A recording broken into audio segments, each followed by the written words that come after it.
जय श्री कृष्णा। प्रिय दर्शकों, आप सभी का स्वागत है हमारे इस YouTube चैनल पर। दर्शकों, 5 और 6 मई को चंद्र ग्रहण है, यानी कि 5 तारीख की रात्रि को 8:44 पर ग्रहण की स्थिति बनेगी और चूंकि रात को 12 बजे बाद तक वो स्थिति रहेगी, इसीलिए 5 और 6 की रात्रि को ये ग्रहण रहेगा, चंद्र ग्रहण रहेगा। लेकिन अच्छी बात यह है कि माघ चंद्र ग्रहण है, इसीलिए इसका कोई विशेष प्रभाव भारत पर नहीं रहेगा, इसीलिए कोई सूतक भी मान्य नहीं होगा, किसी तरह का कोई प्रतिबंध भी नहीं होगा। इसलिए इस ग्रहण को लेकर के बिल्कुल भी चिंता करने की आवश्यकता नहीं है। लेकिन उसके बाद भी यदि आपको लगता है कि ग्रहण है इसीलिए हमें कुछ दान पुण्य करना चाहिए, तो आप अपने मारक ग्रहों का दान कर सकते हैं। यदि आपने किसी एस्ट्रोलॉजर से परामर्श लिया है और उन्होंने आपको कोई दान बताए हैं, तो आप वह दान कर सकते हैं। अपनी इच्छा से दान आपको कभी भी नहीं करना चाहिए, क्योंकि यदि आपने अपने लग्नेश और अपने शुभ ग्रहों का यदि दान किया तो वो आपके लिए नुकसान का कारण होगा। इसलिए दान करते समय हमेशा विशेष सावधानी जरूर रखनी चाहिए। मारक ग्रहों के उपाय हमें अवश्य करने चाहिए और उसमें दान हमें करने ही चाहिए। और अगर चंद्र ग्रहण के समय पर भी आप कोई दान कर रहे हैं तो मारक ग्रहों का दान कीजिए, आपको श्रेष्ठ परिणाम प्राप्त होंगे। इसलिए दर्शकों, 5 और 6 मई को होने वाला यह ग्रहण किसी भी तरह से नकारात्मक प्रभाव को नहीं देगा। और सबसे अच्छी बात यह है कि भारत में यह दूसरा ग्रहण है। पहले सूर्य ग्रहण पड़ चुका है, वो भी भारत में दिखाई नहीं दिया था, इसलिए उसका भी कोई नकारात्मक प्रभाव भारत पर नहीं पड़ा था। और दूसरा ग्रहण है जिसका भी प्रभाव भारत पर नहीं पड़ेगा।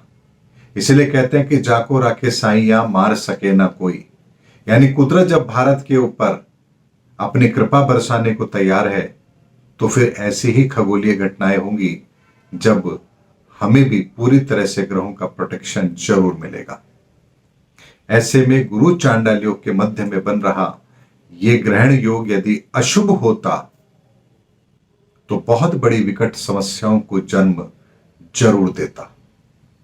लेकिन गुरु चांडाल योग के प्रभाव हम पर एप्लीकेबल हो रहे हैं और ग्रहण के प्रभाव हम पर शून्य रहेंगे। इसीलिए केवल अनिष्ट कारक योग जो बन रहा है गुरु चांडाल योग, और यदि वर्तमान में यदि आपको बृहस्पति और राहु का महादशा, उनकी अंतरदशा, प्रत्यंतर, सूक्ष्म दशा या प्राण दशा भी अगर आपको चल रही है तो आपको विशेष सावधानी अवश्य रखनी है। मात्र यही ध्यान आपको रखना है और 27 मई तक विशेष ध्यान आपको रखना पड़ेगा।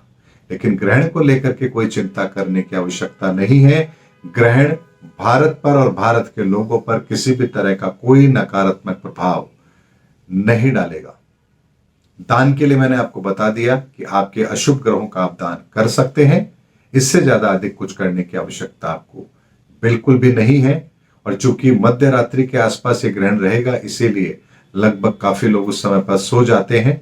अन्यथा ग्रहण काल के समय पर भगवान का नाम स्मरण, मंत्र जाप किया जाए तो शुभ होता है। लेकिन चूंकि रात को 8:44 के बाद का समय है ये, इसीलिए ज्यादा कोई चिंता करने की आवश्यकता नहीं है। अगर रात्रि को उस समय के पश्चात आप जग रहे हैं तो भगवान का मंत्र जाप कीजिए। केवल इतना करने से भी आपको शुभ परिणाम अवश्य प्राप्त होंगे। उम्मीद करता हूं दर्शकों, मैंने ग्रहण के संदर्भ में आपको डिटेल में बता दिया है कि आपको क्या करना है, क्या नहीं करना है और चिंतित होना है या नहीं होना है।